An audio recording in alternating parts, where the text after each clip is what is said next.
वास्तवमा मैले यो संस्थासित धेरै गहिरो आबद्धता त राख्न सकेको छैन, तर मेरो जीवनको युवा उमेर प्रवेशदेखि नै मैले संस्थालाई नजिकबाट हेर्ने प्रयास गरेको छु र यसले विश्व शान्तिको पक्षमा, प्राणी जातिको रक्षाको निम्ति र मानव जातिको रक्षा र विकासका लागि धेरै ठुलो कामना गरेको छ।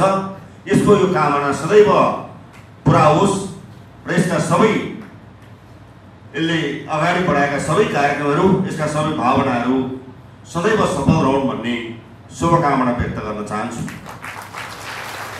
म 8 वर्ष अगाडि विराटनगर आएदेखि भने म अलिक नजिक भएको छु, आदरणीय गीता दिदीसित धेरै नजिक भएको छु।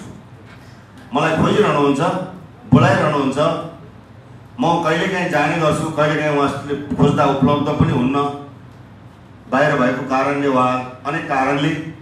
तर मेरो भावना सदैव उहाँहरूसित गाँसिएको छ र उहाँहरूको फोन आउने बित्तिकै, उहाँहरूले खोज्ने बित्तिकै, उहाँहरूले चाहना राख्ने बित्तिकै मैले आफ्नो धेरै ठुलो कल्याण भएको, आफ्नो प्रगति भएको र आफू सुस्वास्थ्य र मङ्गल भएर अगाडि बढेको कामना गर्न चाहन्छु। र यसमा त्यो खालको एउटा अब ईश्वरीय भन्नुहुन्छ कि भावनात्मक सम्बन्ध भन्नुहुन्छ, त्यो सम्बन्ध चाहिँ मेरो पनि गाँसिएको छ। यसर्थ म आदरणीय गीता दिदी लगायत सम्पूर्ण दिदीबहिनीहरू र दाजुभाइहरूप्रति शिर झुकाएर सम्मान पनि व्यक्त गर्न चाहन्छु। मलाई थाहा छ, मलाई यो म 7-8 वर्ष अघि विराटनगरमा आएर बसेदेखि धेरै ठाउँबाट हाम्रा माननीय सदस्यहरूले, म सुरुदेखि नै मन्त्री भएँ, पछिल्ला दिनमा मुख्यमन्त्री पनि भएँ र राज्यको निर्णय गर्ने ठाउँमा, प्रदेश सरकारको राज्यको निर्णय गर्ने ठाउँमा वा ढिकुटीलाई बाँड्ने ठाउँमा पनि बस्नु र हरेक वर्षका बजेटहरू बनाउँदाखेरि यो प्रदेशका 93 जना माननीय ज्यूहरूको अधिकांशको प्रस्ताव चाहिँ हाम्रो ठाउँमा रहेको ब्रह्मकुमारी राजयोग केन्द्रको स्थापना, सहयोग, निर्माण, विकासका लागि हामीलाई केही सहयोग चाहियो भन्ने नै आएको छ। थुप्रै आउँछ, धेरै ठाउँबाट, धेरै क्षेत्रबाट आउँछ। धेरै क्षेत्रमा बजेटको अभावले गर्दा टाढ्दै पनि जब त्यहाँनिर पुग्छु ब्रह्मकुमारी राजयोगमा, त्यहाँबाट काटेर अगाडि बढ्नै सकिँदैन। केही सहयोग गर्न हामी फैलो नहुँदा पनि, कमजोर हुँदा पनि, जस्तो अवस्था पनि हामी बाध्य भइरहेका छौँ। बाध्य भनेको सकारात्मक मिनिङ है, यसको नकारात्मक नगर्नु होला। अब यो गीता दिदीज्यूको आशीर्वाद होला, यहाँहरू सबैको आशीर्वाद होला, अब भोलि शिव बाबाको आशीर्वाद पनि होला। म यसप्रति शिर झुकाएर श्रद्धा सम्मान गर्दै यहाँहरू सबैप्रति आदरभाव पनि पुनः दोहोऱ्याउन चाहन्छु। मैले यहाँका केही भनाइहरूलाई सम्बोधन गर्न सकिरहेको छैन। मलाई अलिकति अप्ठ्यारो पनि छ, केही लज्जाबोध पनि भएको छ। म यहाँसित क्षमा याचना पनि चाहन्छु। यहाँले मलाई दुईवटा कुरामा जोड गर्नुभएको, त्यो दुईटै कुरा पुरा भएको छैन। एउटा, यो प्रजापति ब्रह्मकुमारी ईश्वरीय विश्वविद्यालय माउन्ट आबु जान मलाई प्रारम्भबाटै भन्नुभएको छ। मैले उत्कट चाहना राखेर धेरै मेहनत गर्दा पनि त्यहाँ पुग्न सकिरहेका छैन। स्थानीय देवकुमार भाइजू आउनु भएको छ, उहाँहरूको टिम आएको छ, मलाई थाहा छ उहाँहरूले आशीर्वाद दिनुभएको छ। म चाँडै आउन सक्छु कि भन्ने मैले एउटा सोचाइ पनि बनाएको छु। अहिलेसम्म नगएको ठाउँ त्यसको बारेमा सुनेको छु। मेरो जन्मस्थान, मेरो अहिलेको वासस्थान भएको गोबरात झापा, त्यहाँका धेरै दाजुभाइ दिदी पनि जानुभएको छ। सबैले आएर भेट्दाखेरि एकपल्ट जानु है मात्रै भन्नुहुन्छ। राम्रो छ, जानु है। त्यहाँबाट सिकेर आउनु है मन्त्रीज्यू, त्यहाँबाट शिक्षा लिएर आउनु है भन्नुहुन्छ। सायद हाम्रा केही कमी कमजोरीलाई पनि उहाँहरूले त्यहाँ गएपछि अलिक हाम्रो मन शुद्ध हुन्छ भनेर अलिक बढी सिकेर आएर काम गर्छ भनेर होला, त्यो पनि भन्नुभएको छ। यसो अर्थ पनि म जान लागै छु, चाँडै जाने, छिटै जाने। चाँडै भनेको अब मानव जीवन, हरेक प्राणीका एउटा जीवन अवधि हुन्छ। मान्छेको जीवन अवधि 100 वर्षको अनुमान गर्दा 100 वर्षभित्र जहिले पनि पुग्न सक्यो भने चाँडै भन्नुपर्छ भन्ने लाग्छ। म चाँडै पुग्ने प्रयास गर्छु, किनभने त्यसले मेरो आयु पनि लम्बिराखेको छ। मेरो सक्रियता पनि बढाइदियो भने म 100 वर्ष बाँचुन्जेलमा पनि पक्का पुग्छु होला भन्ने मेरो विश्वास छ। तर म चाँडै जाने प्रयास गर्छु। मलाई गीता दिदीज्यूको धेरैपल्ट मलाई आग्रह छ, म चाँडै जाने। अर्को मैले साना साना ठाउँहरूमा मेरो गौराद मेरो वासस्थान भएको ठाउँ अरू थुप्रै पालिकाहरू थुप्रै क्षेत्रहरूमा मैले सानो सानो सहयोग गरेर यहाँको निर्माण भौतिक निर्माणमा यहाँको अरू कुरामा थोरै सहयोग पुगेकै छ भन्ने लाग्छ। तर यहाँको मूल केन्द्रको रूपमा रहेको गढी गाउँपालिका जसलाई मधेरी भन्छ यार, त्यहाँ चाहिँ दिदीले जाउँ पनि भन्नुभएको छ धेरैपल्ट। उहाँहरूले त्यहाँको स्टेजहरू पनि मलाई देखाउनु भएको छ। हामी यस्तो बनाउँदैछौँ, हाम्रो सामर्थ्यले मात्रै पुगेर मन्त्रीज्यू मुख्यमन्त्रीज्यू तपाईँहरूको सामर्थ्य पनि लगाइदिनु पर्यो भन्नुभयो। फोहोर सम्पूर्ण ध्यान दिएर लगाउँदा पनि अब कहाँ कहाँ बिग्रेर अलिकता चुकेछ।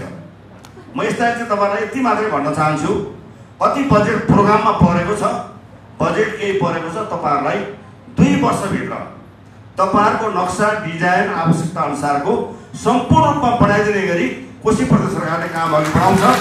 हाम्रो आफ्नो कानुन पनि छ, आफ्नो खरिद प्रक्रिया पनि छ। त्यो प्रक्रियाबाट भने यहाँहरू बुझिदिनुपर्छ। डिजाइन तपाईँहरूको हुन्छ, रेखदेख तपाईँहरूको हुन्छ, निरीक्षण तपाईँहरूको हुन्छ, तपाईँहरूको आवश्यकता आधारमा बन्छ, तर बनाउने काम सरकारले बनाइदिन्छ। म यो तपाईँलाई यति दोहोऱ्याउन र यति भन्न मात्रै आज आएको। यी 2टा कुरा तपाईँले मलाई दिएको आशीर्वाद र मसित गरेको माग कामना, यी 2टा कुरा छ। 2टै कुरा म निकट भविष्यमै पुरा गर्ने वचनबद्धता व्यक्त गर्न आज यहाँहरूको सामु उपस्थित भएको छु। मलाई यहाँहरूको आशीर्वाद प्राप्त होस्, शिव भगवानको आशीर्वाद मलाई प्राप्त होस्, म गर्छु भन्ने कुरा व्यक्त गर्न चाहन्छु। अर्को एउटा म तपाईँसित आग्रह पनि गर्न चाहन्छु।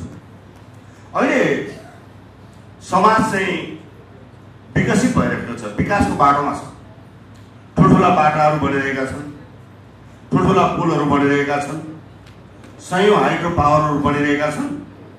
ग्रिन इनर्जीको विकासका लागि हाइड्रोजन लगायत अरू ग्यास उहाँहरूको इन्धनहरूको ग्रिन इनर्जीको विकास भइरहेको छ। भौतिक विकास र ठुल्ठुला संरचना पनि समाजमा खडा भइरहेको छ। नेपालमा कति भयो, भारतमा कति भयो, वा बङ्गलादेशमा कति भयो भन्ने कुरा माने राख्दैन। वर्ल्डमा आज विकासको रफ्तार चाहिँ तीव्र गतिमा प्रति घण्टा 200-300 किलोमिटर कुद्ने रेलभन्दा बढी, प्रति घण्टा 400-500 हवाई मार्ग तय गर्ने हवाईजहाज बोइङहरूभन्दा पनि द्रुत गतिमा विश्वको विकास चाहिँ भइरहेको छ। यो राम्रो कुरा हो। तर विकास मात्रै भएको छैन। विकास सँगसँगै प्राणी मात्रको र मानव समुदायका विनाशका पनि ठुल्ठुला घटनाहरू विश्वमा बढ्दै गइरहेका छन्। यो चिन्ताको विषय। पहिलो विश्वयुद्ध पनि लड्यौँ हामी, दोस्रो विश्वयुद्ध पनि लड्यौँ। कुन भूमिकामा लड्यौँ दोस्रो कुरा हो। कोही मूल पात्र भएर लडाइँ गरे होला, कोही उसका सहयोगी भएर लड्यौँ होला। ती आफ्ना भूमिकाहरू हुन्छन्। पहिलो विश्वयुद्ध दोस्रो विश्वयुद्ध सक्यो र अहिलेको 21औं शताब्दीको यो दुनियाँमा यो विज्ञान र प्रविधि विकास भएको ठाउँमा आज क्षेत्रीय युद्धहरू भइरहेका छन्। कतै तेस्रो विश्वयुद्धको रिहर्सल त होइन भन्ने खालका आशंकाहरू उठिरहेका छन्। भदौतिर होला कृष्णाष्टमीको दिन समयमा शिवरात्रिको बेला फागुनतिर यी नजिकै प्रोग्राम भइरहेको थियो। गीता दिदीले लामो प्रवचन दिनुभयो, सुन्यौँ हामीले, मन्त्रमुग्ध भएर सुन्यौँ। उहाँले अहिलेका युद्धले देखाएका सम्भावनाहरूतर्फ ध्यान दिएर मानव शान्तिको र विश्व समुदायको कल्याणको कामना गरिरहनु भएको थियो। अब हाम्रा कामनाहरू त्यो दिशातर्फ पनि तीव्रतर हुन आवश्यक छ। 3 वर्षभन्दा बढी भयो रुस र युक्रेनको लडाइँ भयो। 1 वर्षभन्दा बढी भयो इजरायल र पालेस्टाइनी अथवा अहिले इजरायल र इरानको युद्ध सुरु भएको छ। अमेरिका कुनै न कुनै रूपमा छ, अरू विश्वका अरू मुलुकहरू जोडिरहेका छन्। हाम्रो मित्र राष्ट्र भारत केही अगाडि छोटो युद्ध भयो मित्र राष्ट्र भारत र मित्र राष्ट्र पाकिस्तानका बिचमा। यी सबै युद्धहरू मानव समुदाय प्राणी मात्रको र यो सिङ्गो पृथ्वीका लागि बेठी कुरा हो। यस्ता युद्धहरू हुँदैन भन्ने कामना पनि म यो यहाँहरूको विशिष्ट समारोहमा गर्न चाहन्छु। तपाईँहरूले यसको कामना गरिरहनु भएको छ, तर यो टुङ्गिएको छैन। अहिले तेस्रो विश्वयुद्धको खतराहरू मलिरहेको कुराहरू बताइरहनु भएको छ। हाम्रो मान्य मोदीज्यूले अस्ति कहिले पार्लियामेन्टमा त के छ तयारी नेपाल सरकारको भनेर विज्ञान प्रविधिको कुरामा के छ भनेर सरकारलाई प्रश्न पनि गर्दै हुनुहुन्थ्यो। त्यसले गर्दा मैले भन्न खोजेको के भने नकारात्मक वेतिर दुनियाँ गइरहेका छ र हामी त्यसलाई सकारात्मक बाटोतिर लैजानका लागि हामीले मेहनत गर्न आवश्यक छ, जो तपाईहरुले आफ्नो प्रारम्भबाट गर्नुभएको छ। यहाँ हामी 2-3 राजनीतिक पार्टीका मान्छे छौँ, हामी पनि त्यही कामना गरेका छौँ, तर यतिले मात्र पुगेन। अहिले मानव समुदाय पनि अलिकति भाँडिएको, अलिकति बिग्रिएको, समाजमा नकारात्मक भावना र प्रवृत्तिहरू बढ्दै गएको देखिएको छ। विकास सँगसँगै नैतिक मूल्यहरू ह्रास हुँदै गएका छन्, चरित्र गुमाउँदै गएका छन् समाजमा प्राणीले मान्छे। त्यसले गर्दा अब हामीले चरित्र निर्माणको लागि तपाईहरु आफूले मात्र होइन, तपाईहरु आश्रममा बस्नेहरूका बिचमा मात्र होइन, र हामी राजनीतिक नेतालाई मात्रै होइन, तपाईहरुले समाजमा टोलमा गएर तपाईहरुले जुन सेतो वस्त्र लगाउनु भएको छ, शिवजीको काम प्रार्थना गर्नुहुन्छ, तपाईहरु कहाँबाट गर्नुहुन्छ भने अब हरेक पालिका, हरेक टोल गाउँमा गएर विश्व शान्तिको कामना र मानव समुदायलाई, चरित्रवान मानव समुदायको निर्माण र विकासका लागि, चरित्र निर्माणका लागि, असल नागरिक उत्पादनका लागि तपाईहरुले अलिक बढी प्रवचन र समय दिनुपर्छ भन्ने म आग्रह गर्न चाहन्छु। यस कार्यमा पनि कोशी प्रदेश सरकार तपाईहरुको साथमा यथाशक्य हुने कुरा म प्रतिबद्धता व्यक्त गर्न चाहन्छु। र मेरो चौथो अन्तिम कुरा तपाईहरुसित, अब यो हामीले हाम्रा गाउँको सबैतिर सेन्टरहरू बनाउँदैछौँ भन्दैछौँ, यसको चाँडै पुरा होस्। यसमा सरकार, स्थानीय सरकार, नेपाल सरकार, माननीय मोदीज्यूले भन्नुभयो, भीमजीले भन्नुभयो, उहाँहरू पनि गर्दै हुनुहुन्छ। तर अब तपाईहरुले यहाँ हाम्रो रङ्गेलीको मेयर साहब हुनुहुन्छ, उहाँले पनि आफ्नो ठाउँमा धेरै गर्नुभएको छ यस्ता कुराहरू। र तपाईले रङ्गेली नगरपालिका भित्रको यो रङ्गेली जुन हुलाकी मार्ग गएर एकपल्ट त्यो बाटो मात्र हिँडिदिनु भयो भने धेरै राम्रो, एकदम मानव मनै शान्ति हुने खालको सडक डिभाइडर बनाएर एउटा हामी सबैलाई मन्त्रमुग्ध पार्ने काम पनि गर्नुभएको छ। उहाँले आफ्नो यस्ता आश्रमहरूमा पनि ठुलो सहयोग गर्नुभएको छ, अरू एउटा काली मन्दिर बनाउनु भएको छ, सवाल बनाउँदै हुन्छ, यी थुप्रै कामहरू गर्नुभएको छ। अब हामीले म एउटा आग्रह गर्न चाहन्छु, हाम्रो कोशी प्रदेशको पहाड, कोशी प्रदेशको हिमाल असाध्य रमणीय छ। 3टा हिमाली जिल्लाहरू छन्, विश्वका सगरमाथा लगायत 5वटा ठुला हिम शिखरहरू छन्, हिमालय पर्वतको काखमा रहेको छ नेपाल, र नेपाल देवभूमि पनि हो, तपोभूमि पनि हो, र यो यस्तो भूमि हो, यो भूमिमा हामीले गर्ने सबै कामहरू शुभ हुनेछन्। त्यसले गर्दा मेरो एउटा आग्रह के छ भने, मध्य पहाडी राजमार्ग आसपास गएर तपाईहरुले यदि ठुलो आश्रम, केन्द्र वा माउन्ट आबु जस्तै त्यस्तै कुनै विश्वविद्यालय वा केही केन्द्र बनाउन चाहनुहुन्छ भने, हामी राजनीतिक पार्टीका 3टा पार्टीका साथीहरू त यही छौँ, म मुख्यमन्त्री नै छु, नेपाल सरकार, प्रदेश सरकार र हाम्रो स्थानीय सरकारलाई भनेर ठुलो एउटा केन्द्र स्थापना गर्ने कुरामा हाम्रो सहयोग हुनेछ। यस कामको लागि तपाईँको आग्रह छ।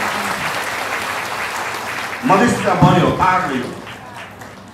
पहाड लैजाउँ। हाम्रो पहाड त्यहाँ एसी पनि चाहिँदैन, त्यहाँ फ्यान पनि चाहिँदैन, त्यहाँ हामीले सोच्ने शक्ति नै अलग्गै विकास हुन्छ हाम्रो। त्यहाँ पुग्ने बित्तिकै हाम्रो जसरी तपाईहरु माउन्ट आबु पुग्दाखेरि धेरै काम गर्ने सामर्थ्य सोच राखेर आउनुहुन्छ, त्यहाँको वातावरणले हाम्रो पहाड त्यतिकै राम्रो छ, अझ त्योभन्दा पनि राम्रो छ। हिमालयमै जाउँ, हिमालकै छेउमा जाउँ त म भन्दिनँ, किनभने भौगोलिक विकृतताले गर्दा त्यहाँ संरचना बनाउन हामीलाई गाह्रो हुन्छ, कतिपय ठाउँमा बनाउन मिल्दैन पनि। तर मैले भन्छु, मध्य पहाडी राजमार्गलाई मानेर कोशी प्रदेशको बीच भागमा कतै तपाईहरु ठुलो आश्रम, केन्द्र, ध्यान, अध्ययन, अध्यापन गराउने ठाउँ निर्माण गर्नुहुन्छ भने तपाईहरुको यस कार्यमा कोशी प्रदेश सरकार तपाईहरुको साथमा रहनेछ। यो काम अघि बढाइदिन म आदरणीय गीता दिदी मार्फत सबैलाई कामना गर्न चाहन्छु। यो चाहिँ तपाईहरुसित मात्र, तपाईहरुको मस्त गर्नुभयो, हामी गर्नेछौँ, तपाईहरुले गर्नुहुन्छ भने हामी त्यहाँ सहयोग गर्छौँ। मधेरी बनाइसकौँ 2 वर्षभित्र। यही बिचमा तपाईहरु पहाडतिर जानुस्, त्यहाँ पालिकाहरू, त्यहाँका साथीभाइ, त्यहाँका जनप्रतिनिधि साथीभाइ सल्लाह गर्नु, जग्गा प्राप्त हुन्छ नै, जग्गा प्राप्त गर्ने कुरामा हामी पनि लागौँला र ठुलो संरचना बनाएर यो ध्यान, मानव शान्ति, विश्व शान्ति, प्राणी मात्रका हितका लागि र मानव समुदायको विश्व मानव समुदायका हितका लागि हाम्रो पारबाट एकपल्ट कामना गर्ने गरेको तयारी गरौँ। म यो कुरा तपाईँहरूलाई अपेक्षा गर्न चाहन्छु। यिनै कुराहरू भन्दै यति महत्त्वपूर्ण कार्यक्रम जुन माउन्ट आबुबाट समेत मूल प्रशिक्षक देवकुमार भाइ लगायत अरू साथीहरू आउनु भएको छ। तपाईँले यति महत्त्वपूर्ण यो प्रदेशका 67 केन्द्रबाट 1400 भन्दा बढी दिदीबहिनी दाजुभाइहरू आउनु भएको छ। तपाईँहरूको बिचमा मलाई जुन सम्मान दिएर प्रमुख अतिथिको रूपमा आमन्त्रण गर्नुभयो, जे विषयवस्तु राख्न थोरै समय दिनुभयो, म यसका लागि तपाईँहरूलाई शिर झुकाएर सम्मान व्यक्त गर्न चाहन्छु। तपाईँहरूको यो प्रोग्राम सम्पूर्ण रूपमा सफल रहोस्। यसले मानव समुदायलाई विश्व शान्तिका लागि, मानव जातिका हितका लागि र प्राणी मात्रका हितका लागि पृथ्वीको यो जलवायु परिवर्तनमा देखिरहेका नकारात्मक असरलाई न्यूनीकरण गर्दै पृथ्वी मानव बसोबासको लागि, प्राणी बसोबासको लागि भगवानले कल्पना गर्नुभएको ठाउँ हो, त्यो राम्रो बनोस् भन्ने कामना तपाईँहरूको पुरा होस्। म यिनै कुराहरू यहाँलाई राखेर तपाईँहरूसित बिदा हुन चाहन्छु। हवस्, धन्यवाद।